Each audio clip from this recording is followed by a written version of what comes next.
우리 하나님의 말씀은 고린도후서 6장 1절에서 10절 말씀 보도록 하겠습니다. 고린도후서 6장 1절에서 10절 신약성경 제가 가지고 있는 성경으로 291면입니다.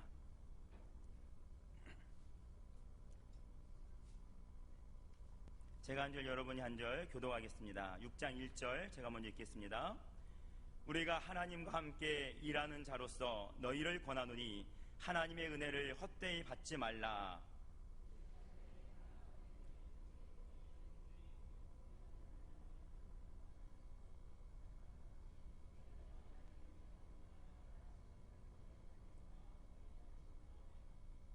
우리가 이 직분이 비방을 받지 않게 하려고 무엇에든지 아무에게도 꺼리끼지 않게 하고 오직 모든 일에 하나님의 일꾼으로 자천하여 많이 견디는 것과 환난과 궁핍과 고난과 매맞음과 갇힘과 난동과 수고로움과 자지 못함과 먹지 못함 가운데서도 부담과 지식과 오래 참음과 자비함과 성령의 감화와 거짓이 없는 진리의 말씀과 하나님의 능력으로 의의 무기를 좌우에 가지고 영광과 욕됨으로 그로했으며 악한 이름과 아름다운 이름으로 그로했노라. 우리는 속이는 자 같으나 무명한 자 같으나 유명한 자여 죽은 자 같으나 보라 우리가 살아있고 징계를 받는 자 같으나 죽임을 당하지 아니하고 근심하는 자 같으나 항상 기뻐하고 가난한 자 같으나 많은 사람을 부유하게 하고 아무것도 없는 자 같으나 아멘. 감사합니다. 바울은 자신이 누구인지를 정확하게 알고 그의 인생을 살아갔던 사람입니다. 바울은 자신이 하나님의 동력자라는 철저한 자각을 가지고 있었습니다. 고린도전서 3장 9절에 보면 바울은 이렇게 말합니다. 우리는 하나님의 동력자들이다. 그렇게 말씀하고 있습니다. 여러분, 나는 누구입니까? 여러분들은 누구이십니까? 바로 하나님과 동력하는 자들인 줄을 믿습니다. 하나님이 세우신 사명자인 줄을 분명히 믿으시기를 바랍니다. 내가 맡아서 하고 있는 일, 가정에서 하고 있는 가정의 일, 교회에서 하고 있는 교회의 일, 직장에서 하고 있는 사업의 일, 학교에서 하고 있는 학교의 일, 모든 일들 그 어느 것 하나 나 혼자 하는 것이 아니라 동업을 하고 있다는 것이죠. 동업자가 계신다는 것이죠. 그분이 바로 하나님이라고 말씀하고 계십니다. 이 생각과 이 사실이 철저하게 우리들에게 믿음이 있어야 됩니다. 이것이 신뢰가 되고 이 사실이 믿어져야 됩니다. 그러한 믿음을 갖고 살아가는 저와 여러분이 되어야 될 줄로 믿습니다. 나의 파트너가 하나님이신데 여러분, 우리 어깨를 좀 펴고 살아갔으면 좋겠습니다. 우리 어깨를 한번 펴고 손에 딱 하고 당당하게 가장 세상에서 귀한 것을 얻은 그런 느낌으로 우리 한번 고백해 봅시다. 하나님이, 손도 불끈 쥐고, 하나님이 나의 파트너입니다. 하나님이 나의 동업자이십니다. 믿으십니까? 그런 확신을 가지고 힘을 갖고 좀 살아갔으면 좋겠습니다. 그렇다면 하나님께서 우리에게 어떠한 사명을 주셨습니까? 어떠한 일을 같이 하자고 하나님의 일을 우리에게 맡겨주셨습니까? 하나님께서는 화목하게 하는 직분을 우리에게 주셨다고 말씀하십니다. 고린도후서 5장 18절 말씀을 다 같이 한번 읽겠습니다. 시작. 모든 것이 하나님께로서 났으며 그가 그리스도로 말미암아 우리를 자기와 화목하게 하시고 또 우리에게 어떻게 하는 직분을 주셨으니? 화목해 하는 직분을 주셨으니. 하나님께서 우리에게 파트너가 되자, 나와 너가 동력자다, 파트너다 했는데 우리에게 맡겨준 직분이 무엇이냐면 화목해 하라는 거예요. 하나님과 먼저 우리가 화목하게 되고 세상과 하나님과 화목할 수 있도록 우리가 징검다리 역할, 다리의 역할을 해달라는 것이죠. 여러분, 이 직분을 감당하기 위해서 세상과 하나님을 화목하게 하는 그 역할을 감당하기 위해서 바울은 철저하게 원칙을 세우고 살아가고 있습니다. 그 원칙이 오늘 본문 3절 말씀입니다. 같이 한번 읽습니다. 본문 3절 시작. 이렇게 6장 3절입니다. 6장 3절 우리가 시작. 우리가 이 직분이 비방을 받지 않게 하려고 무엇에든지 아무에게도 꺼리키지 않게 하고, 우리가 이 직분이 무엇입니까? 화목하게 하는 직분, 하나님과 세상을 화목하게 하는 이 직분이 비방을 받지 않게 하려고 무엇에든지 아무에게도 꺼리끼지 않게 나는 살아가고 있다라고 고백하고 있습니다. 바울은 그로 말미암아 다른 사람이 바울 자신 때문에 실족함으로 하나님과 화목하지 못하는 그러한 일이 없도록 늘 자신을 뒤돌아보면서 조신 있게 행동하는 것을 알 수 있습니다. 즉, 화해의 직책, 화목해야 하는 그 직책을 받은 자로서 상대를 위해서, 다른 사람을 위해서 철저하게 자기 자신을 절제의 삶을 원칙으로 살아가고 있다는 것이죠. 바울이 왜 그토록 나는 비천에 처할 줄도 안다 말하면서 내가 어떻게 살아가고 있나를 고백하고 있습니까? 여러분, 고린도전서 8장 13절에 보면 이렇게 기록되어 있습니다. 그러므로 만일 음식이 내 형제를 실족하게 한다면 나는 영원히 고기를 먹지 아니하여 내 형제를 실족하지 않게 하리라. 여기에서도 말씀하시고, 여러 군데에서 말하면 나는 내가 얼마든지 이렇게 내 마음대로 살 수 있지만 화목하게 하신 그 직분, 그 역할을 감당하기 위해서 나는 내 모든 것을 포기해버리면서 살아가고 있다라고 말하고 있는 것입니다. 절제하면서 다른 사람들에게 철저하게 맞추어서 살아가고 있는 생활의 모습을 보여주고 있다는 것이죠. 왜 그렇게 했을까요? 인간적으로 명예를 얻으려고요? 아니면 인기를 얻으려고요? 아닙니다. 그것이 아니고 바울은 화목의 직책을 주신 그 하나님, 나에게 이 직책, 나에게 이 사명을 주신 그 하나님을 생각하면서 그 하나님을 생각하니 내가 이 직책을 소홀히 할 수가 없다는 것이죠. 또한 그 구원의 역사를 생각하였기 때문에 이 구원의 사역에, 하나님의 큰 이 구원의 사역에 내가 걸림돌이 될 수는 없다는 것이죠. 내가 드러내려고, 내 조금 모습을 주장하려고, 내 생각을 펼치려고 하나님과 세상 사람들의 그 화목에 내 역할이 걸림돌이 되어서는 안 된다는 것을 알고 자발적으로 결심하고 적극적으로 다른 사람을 위해서 맞추면서 살아가는 그 생활을 하였다는 것입니다. 바울이라고 감정이 없었겠습니까? 여러분, 바울이 누구였습니까? 예수를 믿는 사람은 추종자들을 다 쫓아가면서까지 조력하고 체포하고 그렇게 하였던 사람 아니었습니까? 그러한 사람인데도 불구하고 자신이 감정도 있었고 마음대로 행할 수 있는 자유도 있었지만 인생의 최고의 목표 때문에, 인생의 최고의 목표가 무엇입니까? 자신의 그 사명 때문에 기꺼이 자신을 절제시키면서 살아갔다는 말입니다. 다시 말해서 영혼 구원의 사명을 감당하기 위해서 그는 자기가 누릴 수 있는 모든 권리를 포기해버렸습니다. 여러분, 영혼 구원하라고, 화목해하라고 우리에게 직책을 주시고 하나님께서 우리와 함께 파트너가 되시고 동력자가 되어서 우리를 보내주셨는데 어떻게 그 직분을 받은 사람이 자기 감정 하나를 조절하지 못하고 내 마음대로 내뱉고 행동하고 그렇게 할 수가 있겠습니까? 입으로 나오는 기도는 아버지 찾으면서 그렇게 부르짖어 기도하는 그 모습 속에서 내 속에 있는 그런 감정 하나 조절하지 못해가지고 그렇게 행동하고 표출하고 살아간다면 정말 그 기도가 원수까지 사랑하게 해달라고 하는 기도인지 저 원수를 죽여달라고 하는 기도인지 한번 듣고 싶다는 것이죠. 하나님께서는 우리에게 이 직분, 화목하게 하는 이 직분을 주셨기 때문에 너 상황에 상관없이, 너 입장에 상관없이 나의 이 모습이, 전도자의 이 모습이 세상과 하나님 사이에 걸림돌이 된다면, 나의 그 모습 때문에 하나님의 영광을 가리게 된다면 나는 내 모든 것을 포기해버린다는 것이죠. 나는 고기를 평생 동안 먹지 않겠다는 것이죠. 왜요? 그 모습 때문에 실족하게 된다면요. 여러분, 저와 여러분의 모습은 어떻습니까? 한 영혼을 구원하기 위해서 우리의 모습은 어떠하냐는 것이죠. 한 영혼을 구원하기 위해서 속이 없는 사람처럼 살아가는 사람도 많이 있습니다. 자존심 다 내려놓고 그냥 마냥 좋은 것처럼 그렇게 살아가시는 분들이 많이 계시는 것이죠. 여기에 보니까 그런 분들이 한 분, 두 분 다 계시는 것 같습니다. 왜 그렇습니까? 지난번 우리는 추수감사 전도주일까지 영혼 구원을 위해서 관계 맺고 전도하려고 속된 표현으로 표현하자면 별의별 짓 다 하지 않았습니까? 아닙니까? 저만 그랬습니까? 우리 다 그렇게 하는 줄로 믿습니다. 그리고 드디어 D-Day 당일날 관계 맺고 전도한 사람 손을 잡고 와서 예배당에서 예배드리는 사람은 뭐 목사님 설교 필요 없습니다. 찬양 필요 없습니다.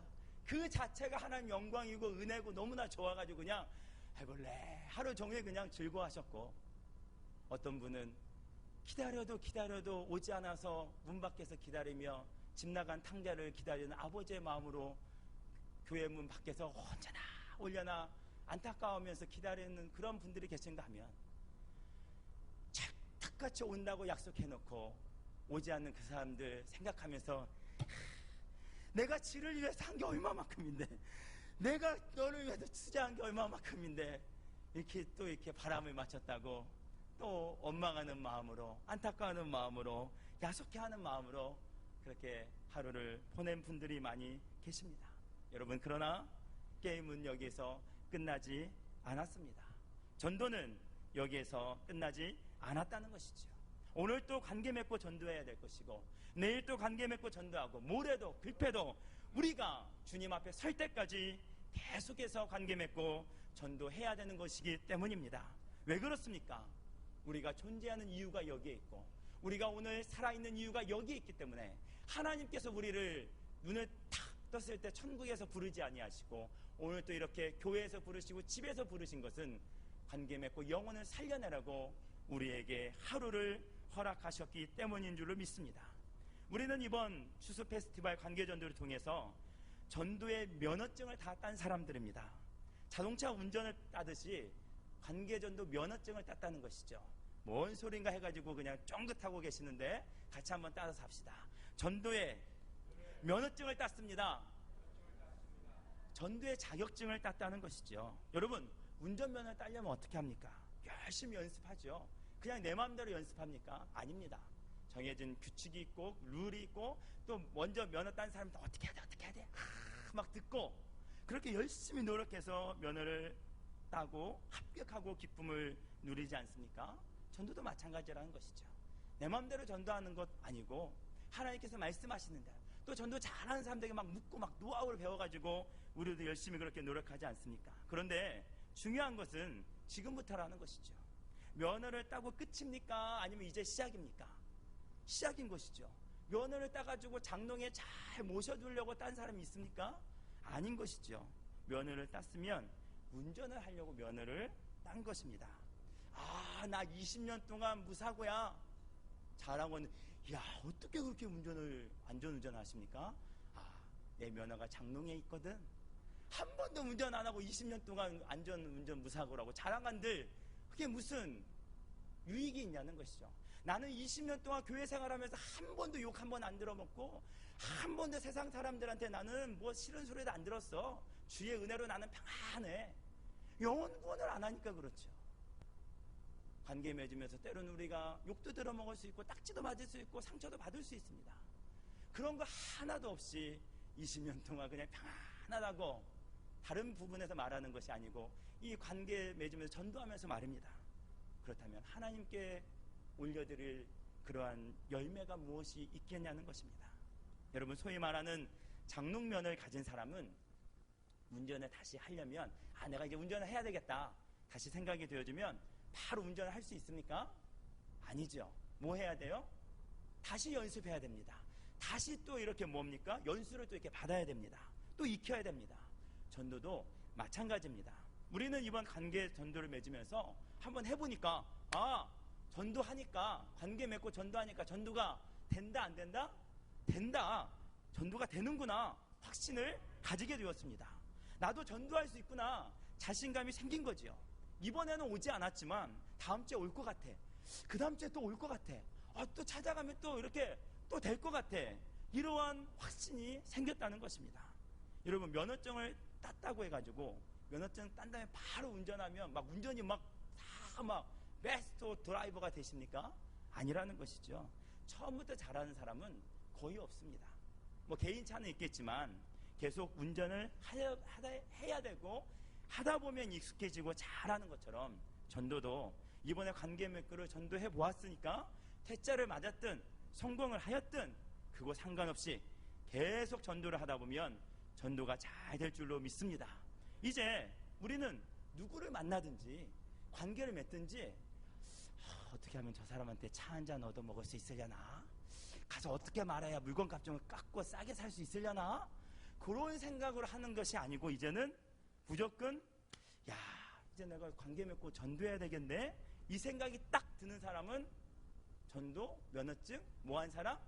합격한 사람, 면허증을 딴 사람입니다. 하루 종일 여러분 처음 초보 운전, 이렇게 초보 운전을 할 때는 어떻습니까? 이렇게 차 뒤에다 써붙이고 다니죠, 초보 운전. 근데 제가 봤던 것 중에 가장 재미났던 것 두 가지만 소개하면 이렇게 써 있습니다. 하루 종일 직진 중. 직진만 하는 거죠. 운전 좌회전 우회전 못하고 직진만, 고속도로 가가지고 기름 떨어질 때까지. 두 번째, 선배님 불편하시죠? 저는 환장하겠습니다. 그렇습니다. 선배님 불편하시죠? 저 때문에, 초보 운전 저 때문에. 근데 당사자인 저는 환장하겠습니다 그러더라고요. 여러분 처음 운전할 때 어떻게 합니까?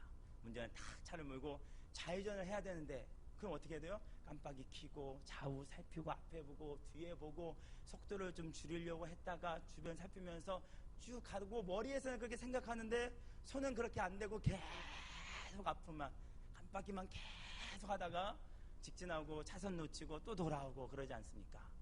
전도도 마찬가지입니다. 처음에 전도하려면 어떻게 합니까? 가서 뭘부터 말해야 될지 잘 모르고, 물건 사러 갔다가 물건 필요도 없는데 사러 갔었는데 이 말 한마디 못하고 그냥 물건만 사가지고 오고, 그 다음날 또 가서 똑같은 물건 또 사오고. 그런데 어느덧 지금 운전하는 제 모습을 보면 깜빡이를 언제 켜는지 안 켜는지, 차선을 들어갔는지 안 들어갔는지, 음악 들으면서 찬송하면서 이야기하면서 배고프면 군것질 하면서 운전을 자연스럽게 한다는 것이죠. 우리가 이렇게 전도를 하다 보면 전도하는 모습이 나도 모르게 익숙하게 전도가 되어질 줄로 믿습니다. 처음에 전도할 이런 모습에 이제 제 모습도 전도의 면허증을 딱 따고 보니까 계속 전도를 하다 보니까 이렇게 자연스러워졌습니다. 그래서 지난주에 제가 이제 그 페스티벌 끝나고요, 그 추석 전도 주일에 저도 바람을 맞았지 않습니까? 제가 여기에서 막 자랑을 하고 전도를 이제 됐다고 했는데 바람을 맞았습니다. 그 다음 주에 또 올 줄로 믿습니다. 목사님이 물어보더라고. 김 목사, 그분은 오셨어? 안 왔는데요? 그 말 속에는 나는 왔다 이거지. 우리 목사님은 딱 왔다 이거지. 그래서 제가 딱 한마디 했으면 다음 주에 오실 것 같습니다. 진행 중입니다. 라고 말했습니다. 아멘. 감사합니다. 그리고 이제 딱 그 시련을 맞고 그 다음 주에 이제 그 다음 주 주중에 제 핸드폰이 갑자기 고장이 났습니다.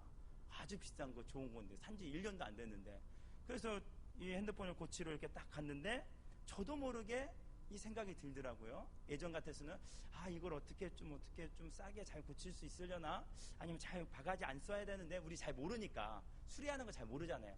바가지 안 이렇게 맞는 사람 잘 만나야 되는데, 그랬던 제가 이제 뭘 따고 나니까, 전도 면허증을 딱 따고 나니까 어떤 사람을 만나려나, 그 사장님 내가 전도해야 되는데, 그렇게 자동적으로 생각하면서 제 발걸음이 가고 있더라는 것이죠. 그래서 딱 그 가게에 간 다음에 관계전도 매뉴얼대로 상황별 연습을 했지 않습니까? 그 매뉴얼대로 그 매장을 딱 살펴보니까 어린아이 사진이 딱 있는 거야. 가지고 사장님 이 애기 누구예요? 그랬더니 사장님이 아들이에요. 그래서 제가 아들 같았는데 사장님이 너무 젊으셔가지고 혹시나 해가지고 제가 실수할까봐 물어봤다고. 몇 살? 하나? 그랬더니 6살? 아들 하나래. 저도 아들 하나거든요. 요즘에 이 아들들이 참 좋을 때 있습니다. 그러면서 이제 이렇게 말을 튼 거죠. 그러면서 요즘 경기가 힘들죠. 이 동네에서 이렇게 오픈하신 지는 얼마나 되냐면서 말을 이어가고 있는데, 제가 목사라고 이야기를 이렇게 말 중에 하니까 자기 이야기를 꺼내는 것입니다. 아무에게도 이야기를 안 했는데 이런 이야기하면 자기에게 지금까지 겪었던 이야기들을, 힘들게 살아왔던 이야기들을, 젊은 날 사기를 당해가지고 자살을 3번이나 하려고 했고, 돈을 벌려고 저는 유럽 같은 데 있잖아요. 노동자로 이렇게 중국으로 가고 많이 갔던 그러한 일들을 하면서 인생의 제2의 인생을 살아가고 있는데, 요즘에 왠지 자기가 막 이렇게 사고도 나는데 하나도 안 다치고, 뭔가 일이 있는데 뭔가 홀린 것 같은 그런 막 이야기들 막 하는 겁니다. 그래서 이때 하나님을 소개하면서 저도 모르게 교회를 소개하고 하나님에 대해서 이야기를 하고 창조주 하나님에 대해서 이야기하면 그분의 인생에 대해서 하나님께 한번 다가오라고 전도하고 있는, 이야기를 하고 있는 제 자신을 발견하게 된다는 것이죠.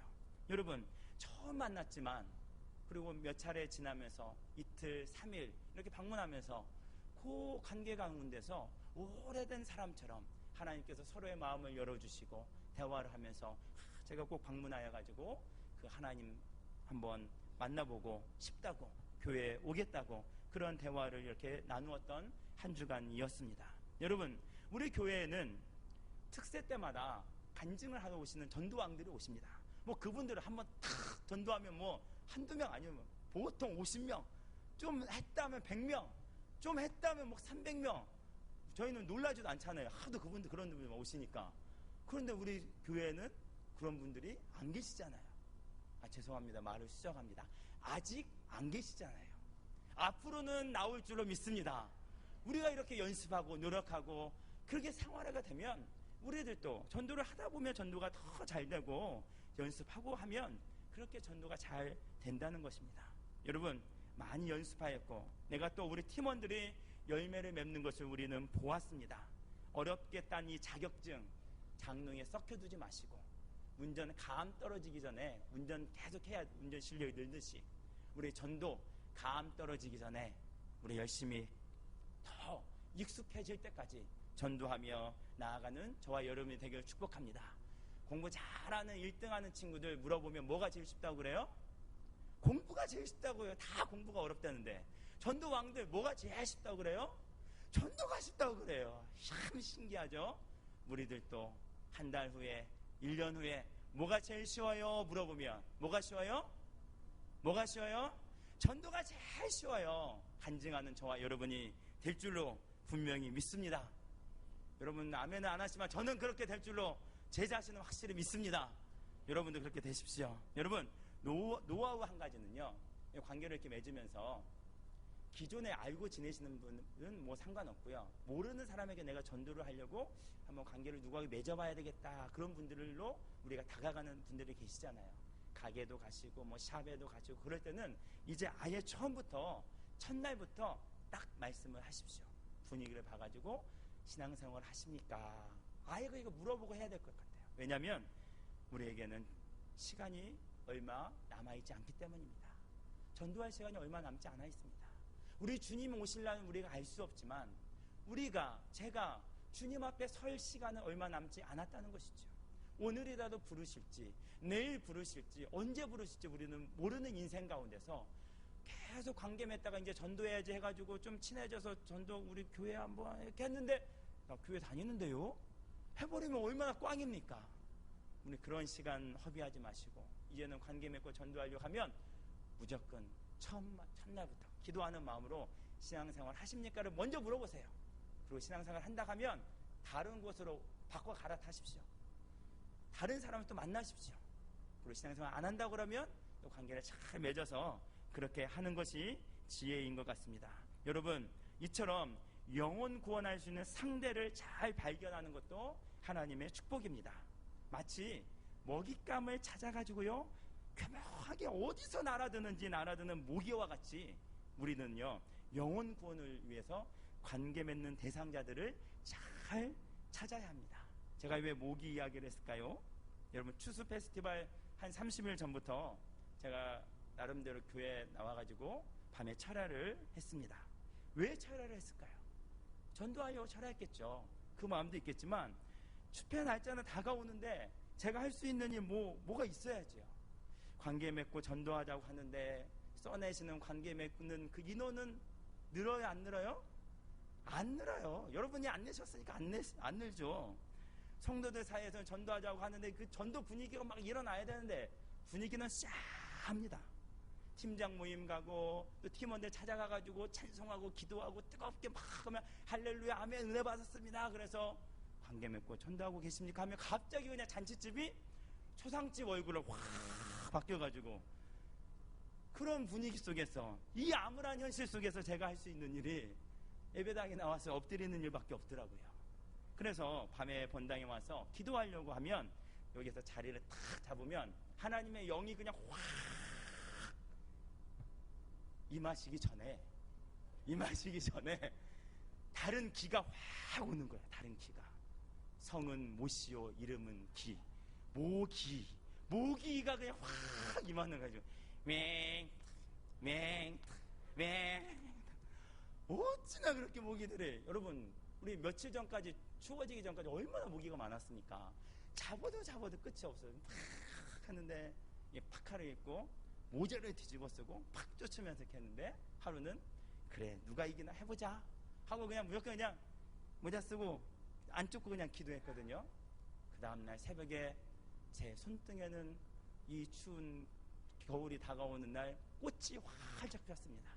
한 20방이 여기를 물어가지고 긁었더니 그걸 박 전도사님한테 보여줬더니 깜짝 놀라가지고 이게 뭐 났냐고, 그런 모습이 지금도 기억이 나는데요.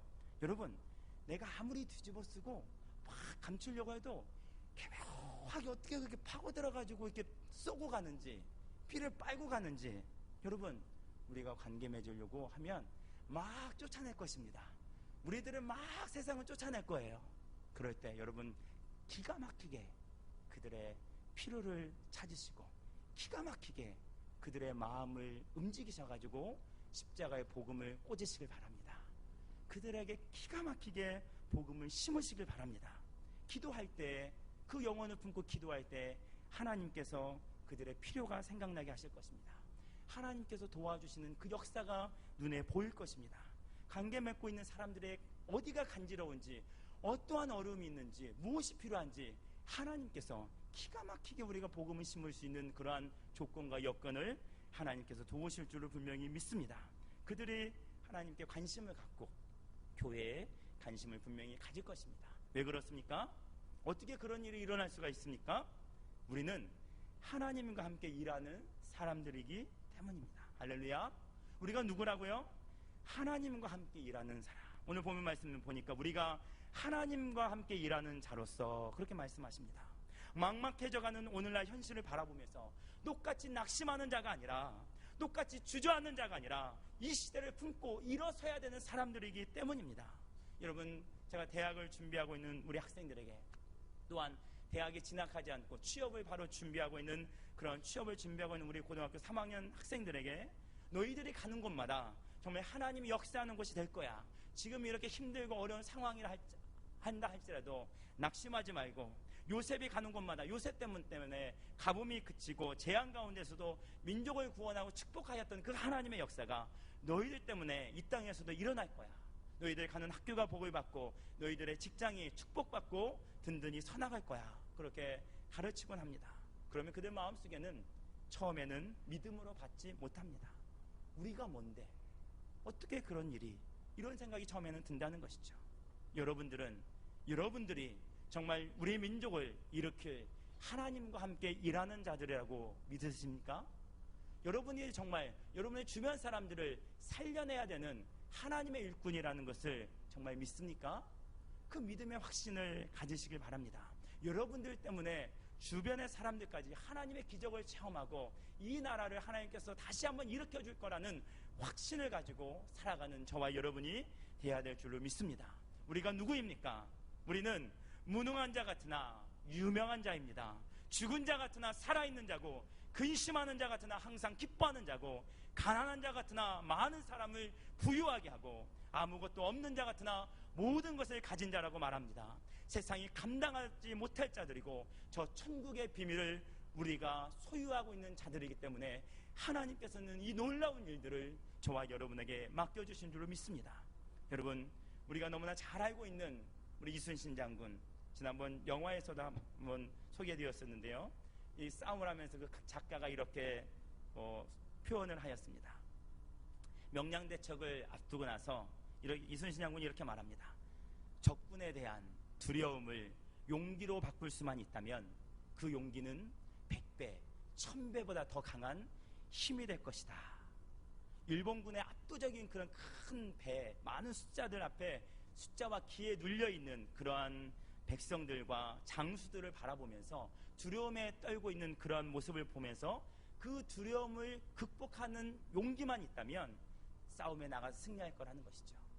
그래서 그 장수와 백성들이 그 용기를 힘입어 가지고 나가서 싸웠을 때 12척의 배로 330척의 배를 거의 다 무찌르는 대승을 거둔 것을 저와 여러분이 알고 있지 않습니까? 여러분, 두려움이 있으십니까? 전도 생각만 해도 막 머리가 아프고 어떻게 말해야 될지 막 갑자기 막 운전 안 하려고 하다가 운전하라고 그러면 다리가 갑자기 아프다 그러고, 오늘은 피곤하다 그러고, 오늘은 신발이 불편하다 그러고, 오늘은 어떻게 해서 막 운전을 피하지 않습니까? 전도, 오늘 전도하자고 막 내일 할게, 오늘은 그냥 컨디션이 안 좋아요, 오늘 막 그런 생각에 잡혀 있지는 않습니까? 우리가 이런 부정적인 닫혀있는 마음만 하나님의 마음으로 돌리기만 한다면, 우리의 현실과 상관없이, 우리가 가진 거와는 상관없이 우리의 마음만, 우리의 믿음만 하나님이 주시는 믿음으로 하나님과 함께하며 할 수 있다는 그 믿음만 가지고 나간다면 하나님의 폭발적인 역사가 우리 교회에 계속해서 일어날 줄로 믿습니다. 여러분, 소인에게는 아직 12척의 배가 남아 있습니다 라고 말하면서 불가능을 가능으로 바꾸었던 이순신 장군을 우리는 영웅으로 기억하고 있습니다. 왜군들에게 우리나라의 모든 바다를 다 영역을 빼앗겼고 우리가 가지고 있는 배는 다 파손되었던 것처럼 지금 우리나라의 이 현실이 부정과 부패로 물들어 있고 어디서부터 손을 대야 하는지 알 수도 없고 지도자는 부재가 떠나가 있고 믿을 사람이 없는 이 기울어가고 있는 이 시대에 정치와 경제와 국방과 도덕과 예술과 문화와 그 어느 것 하나 정말로 바로 서 있지 못한 지금 이 시대에 그래도 우리에게는 12척의 배가 아니라 전능하신 하나님이 남아 계신 줄로 믿습니다. 살아계신 하나님이 계신 줄로 믿습니다. 이세벨에게 쫓겨 로덴나무 아래에서 죽기를 간청한 엘리야에게 우리 하나님께서는 열왕기상 19장에서 이렇게 말씀하십니다. 내가 이스라엘 가운데 7,000명을 남기리니 다 바알에게 무릎을 꿇지 아니하고 다 바알에게 입맞추지 아니한 자니라. 할렐루야. 말씀하시고 남겨준 자가 누구입니까? 하나님의 일을 감당할 사람이 누구입니까? 바로 저와 여러분이 하나님이 일하실 남겨둔 자인 줄을 믿습니다. 이 세상에 소망이 끊어져 간다 할지라도 우리에게는 하나님이 계십니다. 그 하나님이 저와 여러분을 일으키시고 소망 없이 살아가는 저들에게 복음 들고 나아가라고 우리에게 오늘 이 시간에도 말씀하고 계신 줄로 믿습니다. 마른 뼈같이 죽어있는 이 사회를 향해서, 아무 생기가 없는 이 사회를 향해서 우리 하나님께서는 예수겔 선지자에게 말씀하셨던 것처럼 죽어있는 이 사회를 향해서 주 여호와께서 이 뼈들에게 이같이 말씀하시기를 내가 생기를 너희에게 들어가게 하리니 너희가 살아나리라. 할렐루야. 너희가 살아나리라. 너희가 살아나리라. 마른 뼈들이 살아나는 역사가 일어났던 것처럼 이 사회가 살아나고 죽어가는 영혼들이, 죽어있는 영혼들이 저와 여러분의 복음의 열정을 향해서 살아나는 역사가 일어날 줄로 분명히 믿습니다. 이 희망의 메시지를 우리는 전해야 될 줄로 믿습니다. 복음의 메시지가 능력이 되어서 죽은 영혼을 살려낼 것이며 이 민족을 다시 일으킬 줄로 분명히 믿습니다. 하나님은 이 일을 위해서 우리들을 하나님과 함께 일하는 자라고 말씀하시고 우리를 부르셨습니다. 우리는 그래서 오늘 또 복음을 들고 나아가야 될 줄을 믿습니다. 관계를 또 맺어야 될 것이고 전도해야 됩니다. 근심하는 자 같으나 항상 기뻐하는 자가 되어서, 당신은 뭐가 그렇게 이 힘든 시기에 기쁩니까? 근심하는 자 같으나 항상 기뻐하는 자, 아무것도 없는 자 같으나 모든 것을 가진 자가 되어서, 별 볼 일도 없어 보이는데 늘 그 속에 성령의 은혜와 능력이 충만하여서 하나님의 복음을 증거하는 저와 여러분이 되기를 간절히 소망합니다. 우리 영혼을 살려냅시다. 기도하고 부르짖고 나아갈 때 하나님의 마음에 합한 자가 된다면, 우리의 마음만 모아지기만 한다면 하나님께서는 역사하시고 하나님께서 부어주신 은혜가, 감당하지 못할 은혜가 저와 여러분에게 있을 줄로 믿습니다. 우리 이 시간에 우리 한번 기도했으면 좋겠습니다. 하나님께서 나를 하나님과 함께 일하는 자라고 부르셨습니다. 세상과 화합하는 직분을 주셨습니다. 하나님, 내가 나아가서 세상이 감당하지 못할 천국의 기쁨을 누리고 하나님의 소식을 전하는 하나님의 자녀가 되겠습니다. 나를 사용하여 주십시오. 나를 역사하여 주십시오. 주여 한번 부르시네 후에 하나님 나를 사용해달라고 한번 기도하겠습니다. 주여, 하나님 아버지 감사합니다. 연약한 자 같으나 아버지 부유한 자요, 약한 자 같으나 강한 자요, 없는 자 같으나 모든 것을 가진 자라고 말씀하시는 아버지 하나님, 우리가 이것을 누리면서 하나님 세상에 나서 담대히 살아나갈 수 있도록 주님 인도하여 주옵소서. 하나님의 일을 향해서 우리를 하나님과 함께하는 하나님의 동력자로 보내주심을 감사를 드립니다. 하나님의 동력자를 세워주셨사오니, 하나님의 파트너를 세워주셨사오니, 우리들 아버지 하나님 죄성을 해서 나가게 도와주시고, 마른 뼈들에게 명령하시되 주 여호와께서 이 뼈들에게 이같이 말씀하시기를 내가 생기를 너에게 들어가게 하리니 너희가 살아나리라 말씀하신 아버지 하나님, 살아나는 역사가 일어나게 도와주시옵소서. 살려내는 역사가 일어나게 도와주시옵소서. 하나님의 역사가 일어나게 하여 주옵소서. 하나님과 함께 일하는 자가 되게 하시니 감사를 드립니다. 하나님과 화합하게 하시고 하나님께서 맡겨주신 영혼들을 살려내는 생명을 전하는 하나님의 일꾼들이 되게 하여 주옵소서. 예수님의 이름으로 기도하옵나이다. 아멘.